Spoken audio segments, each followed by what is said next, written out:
Praise the Lord. இன்றைய சிந்தனையின் வசனத்தோடு கதை ஒன்றை கேட்போமா? துரை கலெக்டர் ஆபீஸ்ல வரிசையில நின்றுட்டு இருந்தாரு. அடிக்கடி பாக்கெட்ல இருந்த டோக்கனை சரி பார்த்துக்கிட்டாரு.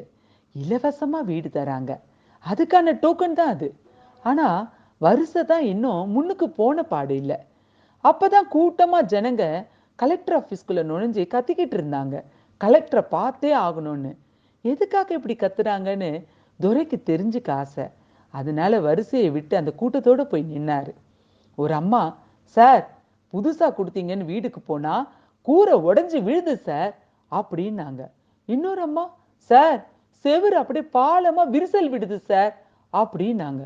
ஒருத்தர் ஜன்னல் உடையுதுன்றாரு, ஒருத்தர் கதவு உடையுதுன்றாங்க, ஒருத்தர் சார் மின் ஒயரெல்லாம் சரியாவே ஃபிக்ஸ் பண்ணலன்றாங்க.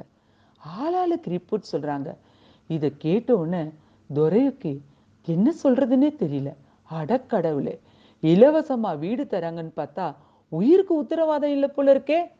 ஆஹா, இந்த வீடு நமக்கு வேணாப்பா அப்படின்னு அந்த இடத்த விட்டு மெதுவா நகர ஆரம்பிச்சாரு. சைக்கிள் எடுத்துட்டு வீட்டை நோக்கி போனாரு. ஆனா மனசுக்குள்ள கொஞ்சம் படபடப்பா இருந்துச்சு. மனைவி கிட்ட எப்படி எடுத்து சொல்றது? அவ இதை எப்படி எடுத்துக்குவான்னு தெரியலையே. ஏங்க, கிடைக்கிறது எதுவா இருந்தா என்ன? பெனாயிலா இருந்தாலும் குடிக்கணும்னு சொல்லிட்டாள்னா, அட கடவுளே, அவளுக்கு எப்படி புரிய வைக்க போறேன்னு தெரியலையே அப்படின்னு வீட்டுக்கிட்ட போய் வாசல் செருப்பை கட்டினாரு. உள்ள செய்தியில அவர் பார்த்த சம்பவத்தை டெலிகாஸ்ட் பண்ணிட்டு இருந்தாங்க நியூஸ்ல. என்ன சொல்ல போறாலோ தெரியலையேன்னு மெதுவா தலையை எட்டி பார்த்து உள்ள வந்தாரு. கணவரை பார்த்த உடனே அவரோட மனைவி, என்னங்க விஷயத்த கேட்டீங்களா? இலவசமா வீடு தராங்கன்னு பார்த்தா தலை மேல உடைஞ்சு விழுதாமே.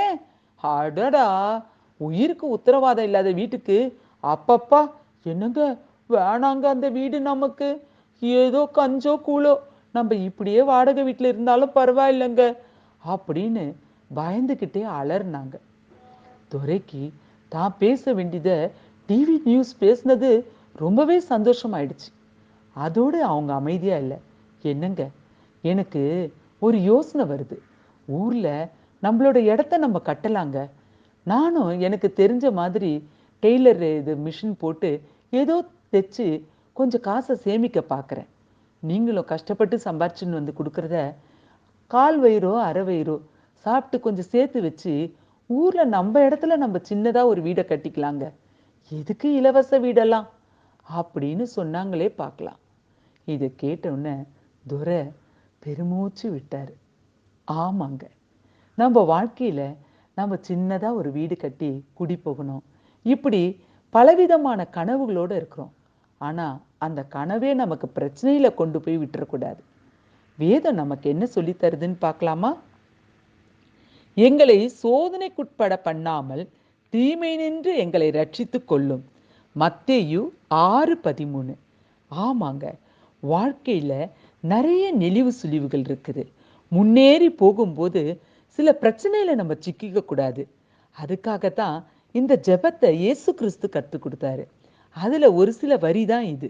நம்ம வாழ்க்கையில வர எல்லா சோதனையிலிருந்தும் தீமையிலிருந்தும் நம்மளை மீட்டு கொள்ளணும்னு தேவன்கிட்ட நம்ம கேட்கணுங்க.